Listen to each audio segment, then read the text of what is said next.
dengan moto Christ for all for Christ, nyata dalam pelayanan Kristoferus. Didorong oleh kasih Kristus dan firman-Nya, pelayanan sosial kemasyarakatan dilakukan sebagai upaya pelayanan manusia seutuhnya. Kristoferus turut serta meringankan beban saudara-saudara kita yang mengalami musibah kawah beracun Sinila di Dieng, musibah banjir, Natal untuk tunawisma dan tunakarya.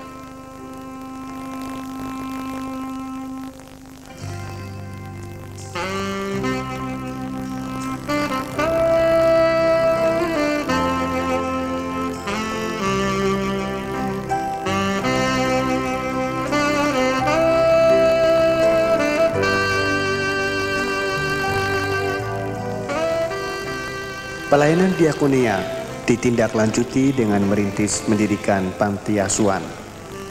Rumah kontrakan di daerah Wonodri, di tempat inilah pelayanan panti asuhan dimulai dan diasuh oleh Ibu Inike Lindayani.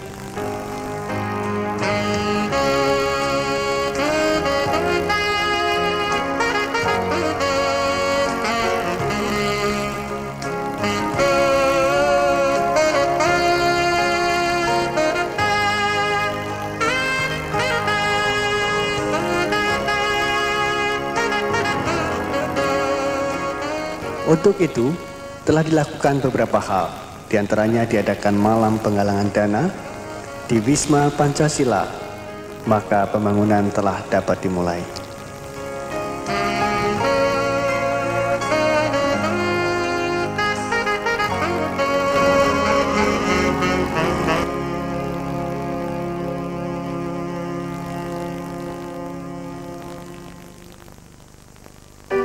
Puji Tuhan. Di bulan Desember tahun 1978, asrama panti asuhan Kristoferus telah selesai dan diresmikan pemakaiannya, yaitu terletak di Jalan Karangrejo Timur, Gang 3, nomor 7, Semarang.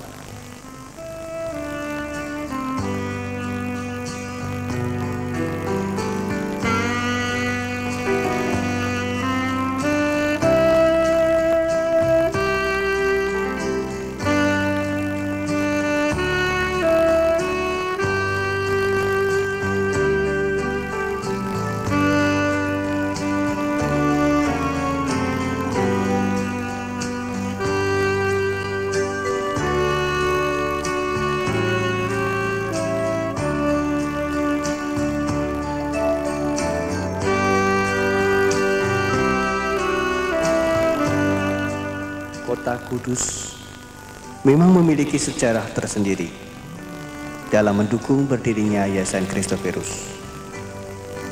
Maka di tahun 1975, secara resmi telah dibuka Yayasan Kristoferus cabang Kota Kudus. Tuhan terus memberkati pelayanan mereka. Pelayanan berbagai bentuk terus diadakan hingga di tahun 1980 mereka telah merayakan lustrum pertama. Inilah salah satu kegiatan dan pelayanan mereka.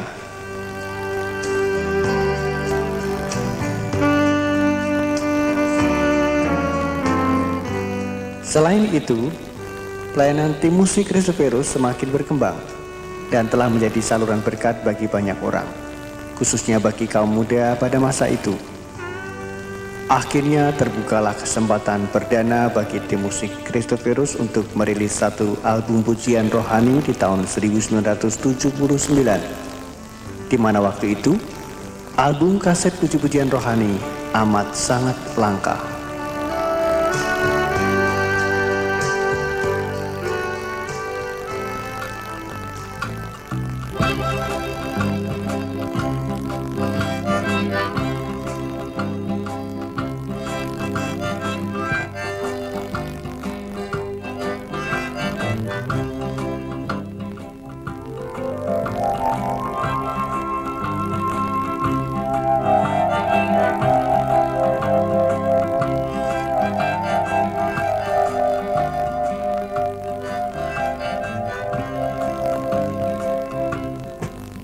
If you see your brother standing by the road,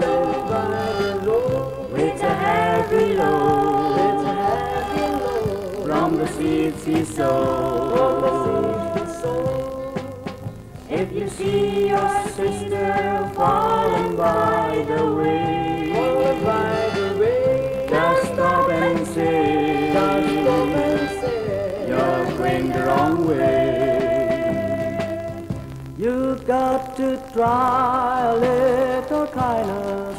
Yes, show a little kindness.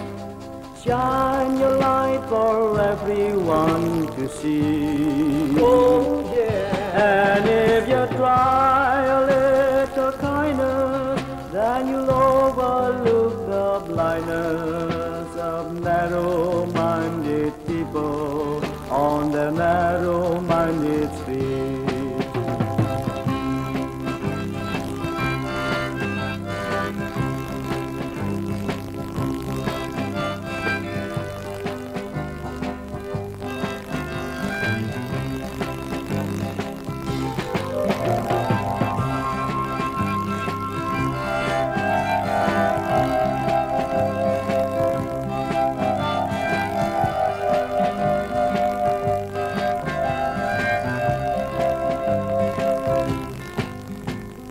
Don't walk around the town and out. Lend a helping hand instead of down.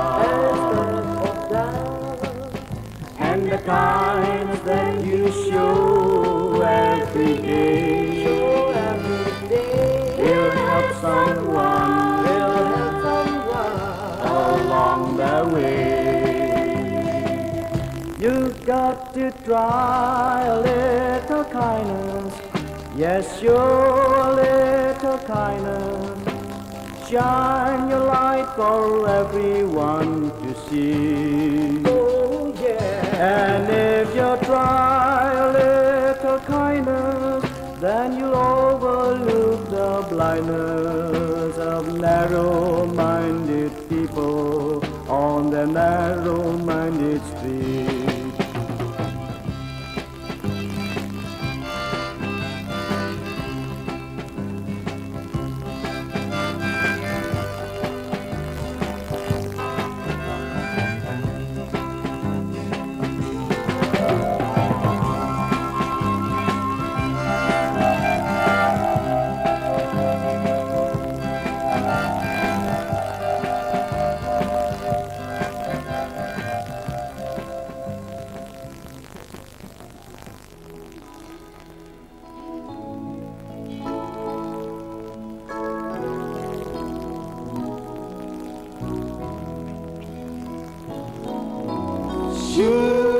Syukur bagimu, Yesus Tuhanku, karena kasih-Mu melimpah dalam. Kita ulangi, syukur bagimu. Syukur bagimu, Yesus Tuhanku, karena kasih-Mu melimpah dalam. Oh Yesus, ku sembah, Yesus ku puja, Yesus ku sembah, Yesus ku puja, Yesus ku cinta, dengan senang hidupku. Terima kasihku padamu Tuhan, ku mau setia mengikut Kau Tuhan. Terima kasih Tuhan, syukur kepada Engkau yang sudah memimpin kami selama 25 tahun ini. Bahkan lebih daripada itu, sebelum yayasan ini berdiri secara hukum, Engkau sudah mulai bekerja melalui diri kami pribadi demi pribadi. Syukur Tuhan kalau malam ini kami boleh berada di tempat ini, mengenangkan akan segala perbuatan tangan Tuhan yang heran melalui diri kami pribadi demi pribadi, di mana kami boleh merasakan kasih setia Tuhan yang luar biasa. Terpujilah namamu Tuhan. Biarlah sebentar, jikalau kebenaran firman Tuhan yang boleh kami baca dan renungkan ini, kiranya juga boleh menjadi berkat tersendiri di dalam malam syukur, malam ucapan syukur dan terima kasih kami. Terpujilah namamu. Dalam Kristus Yesus kami berdoa. Amin. Silakan saudara duduk kembali. Suatu kehormatan yang besar bagi saya, jikalau pada kesempatan yang berbahagia dan juga bersejarah ini saya boleh berdiri di tempat ini. Tidak pernah saya duga dan tidak pernah saya pikirkan jikalau usaha dan pekerjaan dari beberapa siswa-siswa sekolah menengah atas Masehi 2 di Jalan Dr. Cipto, di mana kami bersama-sama ingin melayani Tuhan tanpa memandang merek, tanpa memandang denominasi. Kami mempunyai satu tujuan, mengabarkan Injil Yesus Kristus. Kami berasal dari bermacam-macam denominasi gereja, tapi dengan satu tekad dan satu kerinduan, bagaimana kami boleh mengasihi Kristus dan boleh mengamalkan kasih Kristus ini kepada sesama kami. Kami mulai dengan membuat majalah sangkakala. Kami buat sendiri dengan gilingan. Dan saya masih ingat bagaimana kami mengerjakan majalah pertama kami dengan gilingan yang kami giling sendiri, yang kami terapkan, dan kemudian kami cepretin, kami bagi sendiri. Dan yang tidak pernah saya lupakan adalah apa yang terjadi justru di kaki Gunung Muria, di mana kami boleh mengadakan suatu KKR. Tidak kami duga kalau akhirnya KKR itu boleh membawa banyak jiwa-jiwa yang kemudian datang untuk menyerahkan diri menjadi hamba-hamba Tuhan yang saat ini bertebaran di mana-mana. Suatu KKR yang hanya diprakarsai oleh orang-orang muda yang usianya di bawah 20 tahun pada waktu itu. Paling tua 20 tahun, Agus Suwantoro, Adi Sutanto, dan yang lain-lain di mana saya juga boleh ikut serta. Maka mulailah KKR itu dimulai dengan minum dengan air kendi.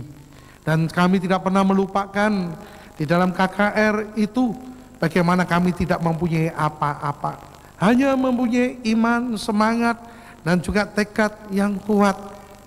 Seumur hidup saya tidak pernah mengalami suasana di mana saya harus merogoh semua yang ada di kantong saya waktu itu. 300 rupiah. Yang waktu itu adalah 300.000, karena 1.000 jadi serupiah.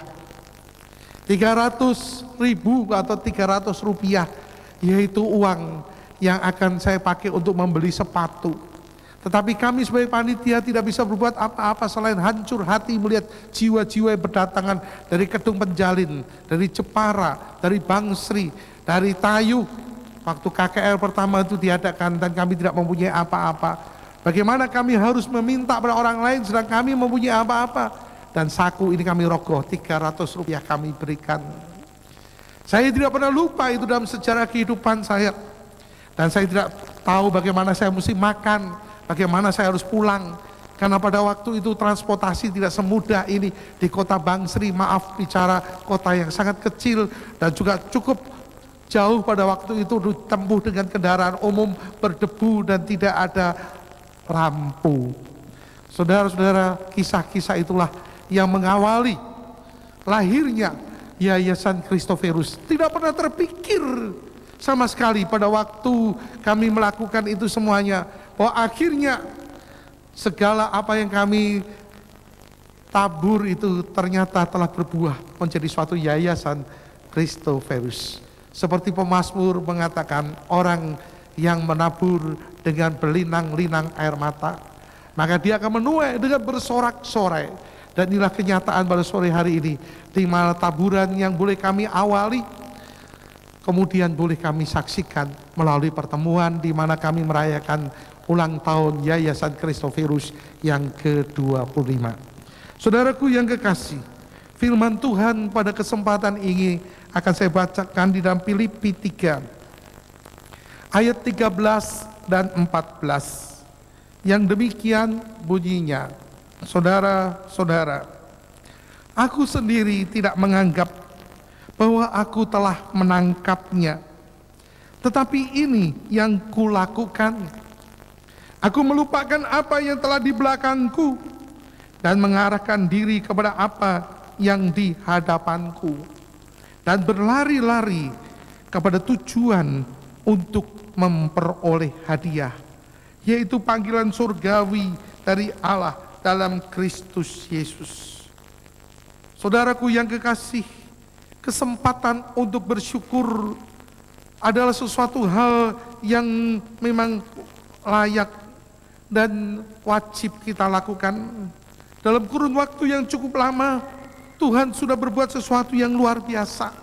Itulah sebabnya kita patut bersyukur dan mensyukuri semua perbuatan Tuhan di dalam diri kita ini. Namun di tengah-tengah situasi demikian ini, satu hal yang kita lihat dalam kebenaran firman Tuhan, kita tidak perlu berpuas diri dan kemudian mandek. Ini bisa terjadi bagi kebanyakan orang kalau tidak mengingat akan segala perbuatan daripada Tuhan dan hanya sekedar mengingat akan perbuatan diri sendiri. Demikian juga dalam kesempatan ini kita akan bernostalgia bersama-sama. Ingat apa yang Tuhan telah berbuat dan apa yang telah Tuhan izinkan kita kerjakan selama ini. Kalau kita merasa kurang sempurna, itu adalah wajar. Tapi jangan sampai kita berputus asa karena belum dapat mengerjakan apa yang mungkin kita inginkan dan idam-idamkan. Demikian juga jangan kita merasa gagal dan berputus asa, melainkan berusaha untuk melupakan, untuk dapat maju kembali. Ayat firman Tuhan yang diberikan pada saya ini adalah merupakan bagian daripada surat Rasul Paulus kepada jemaat di Filipi. Suatu surat yang berisi suatu dorongan dengan suatu optimisme yang tinggi, suatu anjuran untuk meneguhkan iman, dan juga untuk mendorong kita agar kita bisa berbuat sesuatu dengan kekuatan kasih ilahi. Padahal kalau kita perhatikan dengan sungguh-sungguh, surat ini ditulis dari dalam penjara. Yang seharusnya isi daripada surat ini adalah keluh kesah, cemooh, penderitaan atau kesedihan. Tetapi Rasul Paulus sebagai hamba Tuhan, dia tidak mengutarakan hanya kesedihan hatinya, tapi justru pada surat ini kita mendengar suara daripada seorang yang beriman, surat daripada seorang yang penuh dengan semangat dan gairah. Maka boleh dikatakan surat sukacita. Sukacita karena boleh berbuat sesuatu bagi Kristus. Sukacita karena boleh menanggung segala sesuatu untuk Kristus. Ini yang kulakukan, kata Rasul Paulus, yaitu melupakan yang di belakang, melupakan hal-hal yang telah lewat, yang penuh dengan derita, yang penuh dengan kepahitan. Paulus tidak hanya menyesali akan dirinya, tapi dia berkata, aku mengarahkan diriku kepada apa yang ada di depanku. Segala derita, segala hal yang aku harus alami pada waktu-waktu yang lalu itu aku lupakan. Karena aku mempunyai sasaran, aku mempunyai tujuan di depanku. Sesuatu yang aku harus kejar, sesuatu yang aku harus raih dengan berlari-lari ke tujuan untuk mendapatkan hadiah. Saudaraku yang kekasih, di dalam firman Tuhan ini kita melihat dengan jelas ada sesuatu yang hendak dicapai. Sebagai tujuan akhir daripada pelayanan Rasul Paulus, tujuan hidupnya ialah suatu hari akan mencapai suatu panggilan surgawi. Tekad inilah yang membuat ia senantiasa konstan atau konsisten di dalam perjuangan dan pergumulannya.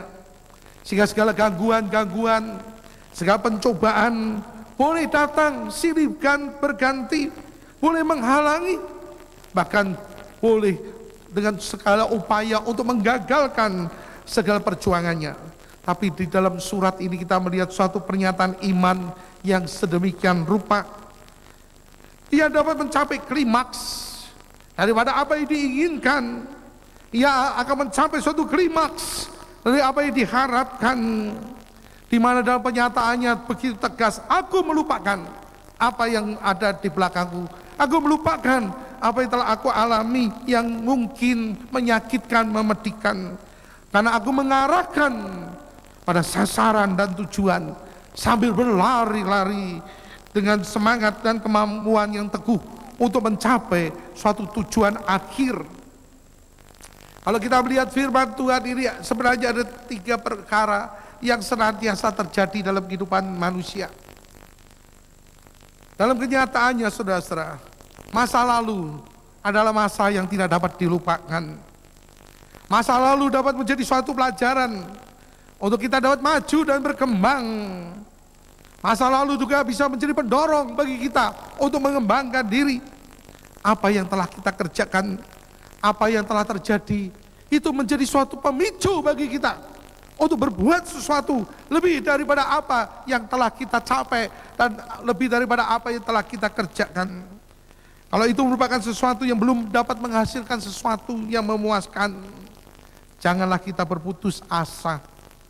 Sejarah kehidupan daripada tokoh-tokoh dunia yang sangat dikenal membuktikan hal tersebut. Kita bisa lihat sebagai contoh Thomas Alva Edison. Dia berjuang untuk menemukan akan lampu pijar. Berulang-ulang dia mengadakan percobaan-percobaan sampai puluhan kali dan tidak berhasil. Tetapi dia tidak pernah berhenti. Dan akhirnya menyalalah logam wolfram, menandai di mana abad akan berganti dengan abad elektris. Karena perjuangan, pergumulan, dan juga semangat tanpa mundur yang ada dalam diri Thomas Alva Edison, maka kita dapat menikmati penerangan seperti saat ini. Saudaraku yang kekasih, masa lalu kita juga lihat di dalam diri Vincent van Gogh. Saya sangat mengagumi pribadi ini, walaupun dia hanya sempat hidup 37 tahun. Vincent William van Gogh adalah anak seorang pendeta. Tuhan sering memakai hamba-hambanya, dan Tuhan sering memakai anak-anak hamba-hambanya yang mau menyerahkan diri untuk dipakai. Mungkin saudara akan melihat lukisan potret diri daripada seorang yang setengah tua, tapi harga lukisan itu tidak terjangkau dengan saku saudara mungkin. Karena lukisan ini adalah lukisan yang cukup mahal dan terkenal, potret diri daripada pelukis Vincent van Gogh. Dia dilahirkan sebagai anak pendeta, dan sepanjang umur hidupnya di mana dia melukis dan melukis, tidak ada satu lukisannya pun yang laku. Dia tidak bisa membiayai hidup daripada lukisannya, tapi dia tidak pernah berhenti melukis dan melukis. Barulah setelah dia meninggal, maka karya daripada Vincent van Gogh dicari di mana-mana dan mempunyai nilai yang demikian tinggi. Saudaraku yang kekasih, inilah gambaran daripada sesuatu yang mungkin pada suatu saat belum menghasilkan sesuatu, tapi jangan kita berputus asa. Tidak pernah terpikir dalam pikiran dan benak saya pada waktu saya menjadi orang muda yang berusia sekitar 18, 19, 20-an untuk bisa melahirkan yayasan yang demikian cukup besar dan terkenal ini. Kami hanya ingin melayani Tuhan bersama-sama dengan rekan-rekan. Kami hanya ingin menjabarkan kasih Kristus kepada dunia di mana kami tinggal. Kami hanya ingin bersatu, bersekutu. Dan itu yang ada dalam benak kami. Tetapi saudara-saudara, kurun waktu telah membuktikan bahwa apa yang ditabur dengan berlinang-linang itu akhirnya dapat dituai dengan bersorak-sorai. Saudara-saudara, saat ini saya melihat banyak di antara orang-orang Kristen yang takut dan tergopoh-gopoh menghadapi isu tentang globalisasi yang saat ini melanda dunia kita ini. Memang saudara, kita perlu sediakan dan siapkan SDM ya. SDM itu singkatan sumber daya manusia. Jangan diartikan SDM yang sekarang ini sedang dilansir di koran oleh karena meninggalkan iman Kristen, saudara-saudara ya. Tapi ini SDM yang artinya sumber daya manusia. Memang kita perlu, saudara-saudara ya, siapkan, sediakan SDM yang bermutu. Tetapi lebih daripada itu, seperti apa yang pernah saya katakan di mana saya mendapat kesempatan bicara baik dalam seminar PI maupun dalam wisuda dari suatu perguruan teologi. Saat ini gereja Tuhan bukan hanya mencari SDM, tapi yang dicari adalah SDMK. Bukan sekedar SDM, tapi SDMK, sumber daya manusia Kristen. Saudara-saudara, apa artinya pengetahuan yang tinggi? Apa artinya kemampuan yang luar biasa? Jikalau tidak ditaklukkan di dalam pimpinan daripada Tuhan Roh Kudus.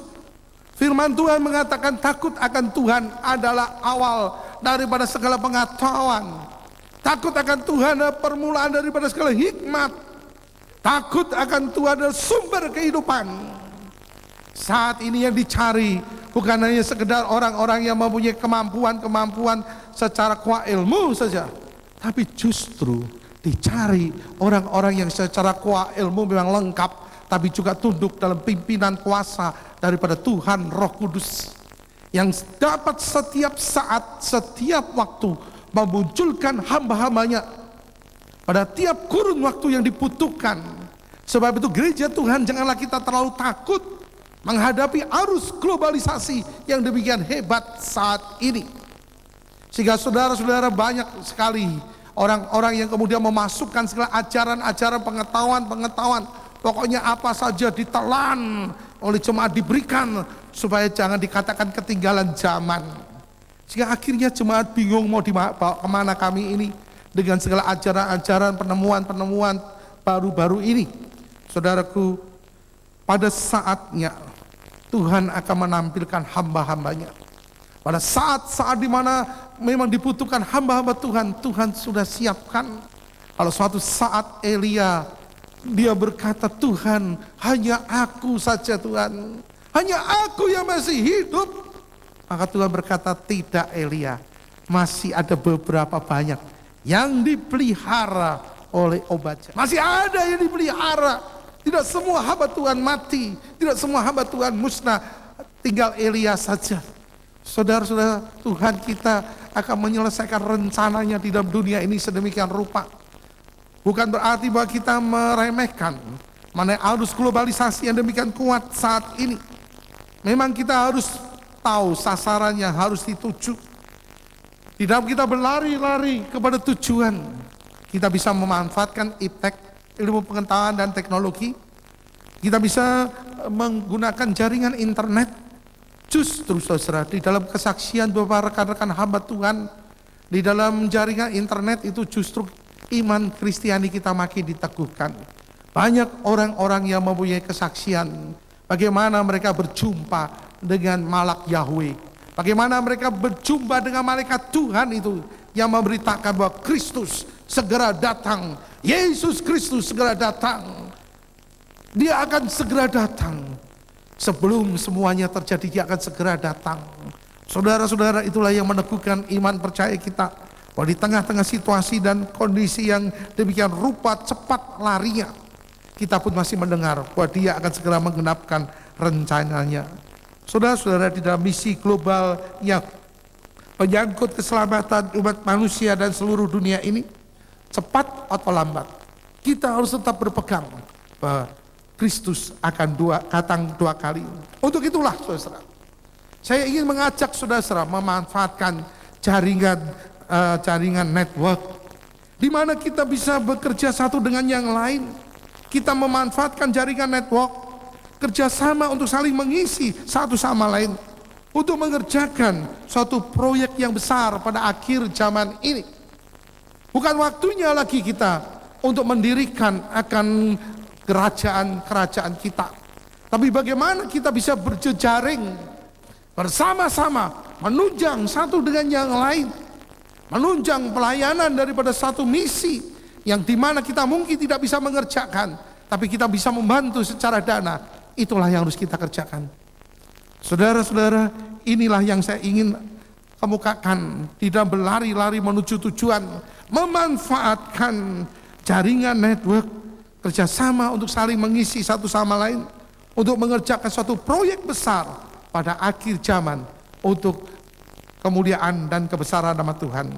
Harap disadari saudara-saudara, ada sesuatu yang diharapkan daripada kita sekalian, di mana menanti juga uluran tangan saudara-saudara.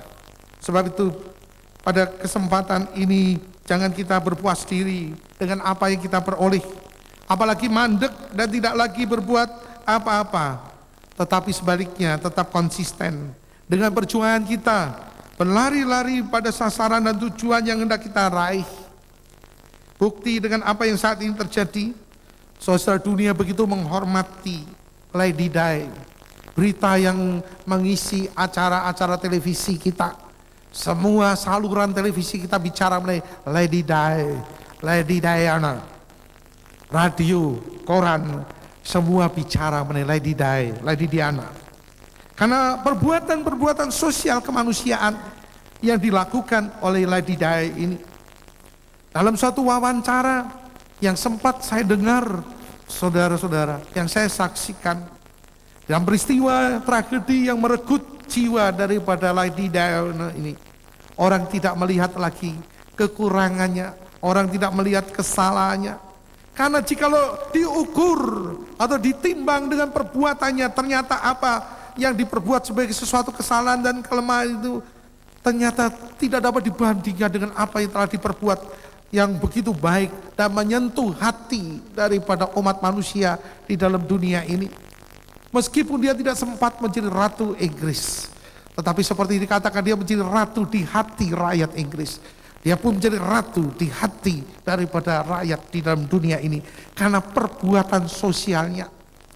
Dia mendekap anak-anak yang sakit polio. Dia mendekap orang-orang yang sakit AIDS. Ya bukan aku ingin dosa senantiasa, saudara saya. AIDS itu penyakit AIDS ya. Bukan akibat intim dengan setan, bukan ya. Yang AIDS itu bisa dikembangkan akibat intim dengan setan juga bisa. Tapi memang saudara, AIDS itu akibat intim dengan setan. Dia menolong orang-orang yang kena penyakit AIDS ini.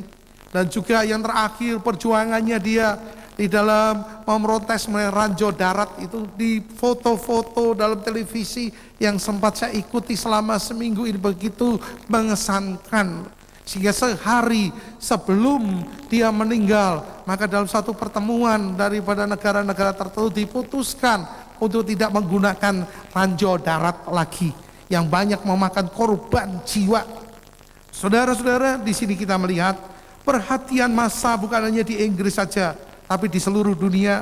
Dia mendapat tempat di hati rakyat dunia ini. Liputan, wawancara, komentator televisi dan sebagainya selama seminggu ini sibuk hanya bicara mengenai Lady Diana. Dan sore ini saudara-saudara, sebagai orang beriman saya akan menantang saudara-saudara bahwa kita dapat berbuat lebih daripada itu, dan mencapai lebih daripada itu, lebih daripada popularitas di dalam dunia ini. Karena firman Tuhan mengatakan, apa untungnya jikalau kita memperoleh seluruh dunia ini tapi juga akan binasa. Apa untungnya kita mendapat seluruh dunia ini, mendapat popularitas seluruh dunia ini, jikalau kita akan binasa. Saya tidak mengatakan ya kalau di Diana masuk neraka, enggak loh. Saya hanya memakai firman Tuhan. Apa untungnya kalau kita memperoleh seluruh dunia ini tapi jiwa kita binasa. Tapi saudara-saudara, demikian pula berbahagialah jikalau kita sebagai terang yang kecil ini bercahaya-cahaya, sehingga dilihat kebajikanmu dan nama Bapakmu dimuliakan. Inilah sasarannya dapat kita kerjakan sebagai orang beriman.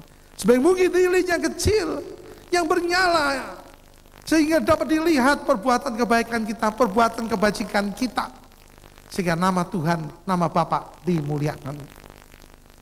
Saudaraku yang kekasih, kiranya dorongan pada akhir daripada khotbah ini dapat memberikan motivasi yang sebenarnya pada kita sekalian. Masih banyak yang dapat kita kerjakan dalam kurun waktu menunggu kedatangan Tuhan yang kedua kali. Kalau dunia bisa mengerjakan demikian luar biasa, kita pun dapat mengerjakan bersama-sama dengan Kristus. All for Christ, Christ for all. Amin. Mari kita berdoa. Terima kasih Tuhan untuk kesempatan di mana kami boleh merenungkan bersama-sama akan kebenaran daripada firman Tuhan ini. Dan kiranya tiap-tiap patah kalimat yang hamba-Mu ucapkan, kiranya boleh dikuduskan dengan Roh-Mu yang kudus, diukirkan dan diterapkan dalam hati dan pikiran kami masing-masing. Kami boleh digugah kembali untuk ingat pada saat-saat di mana kami boleh bergandengan tangan bersama-sama untuk nama Yesus. Dan biarlah pada kesempatan ini juga kami boleh digugah kembali untuk menyelesaikan misi yang masih tertinggal sebelum kedatangan Tuhan yang kedua kali, di mana kami boleh saling mengisi, menolong satu dengan yang lain. Terpujilah nama-Mu Tuhan. Sempurnakanlah pemberitaan firman Tuhan ini. Dan kami berdoa hanya dalam nama Tuhan kami, Yesus Kristus. Amin. Paduan suara kami terdiri dari Gereja Kristen Indonesia Gondomono, kemudian Gereja Pantekosta di Indonesia Tanah Mas, Gereja Kristen Muria Indonesia, Gereja Isa Al-Masih Peringgading,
Terima kasih ya Yesus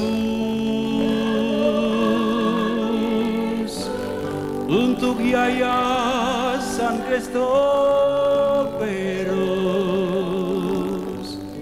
Terima kasih aku mengucap syukur untuk kasih setiamu. Terima kasih ya Bapa untuk berkat yang telah Kau beri. Terima kasih aku mengucap syukur kepada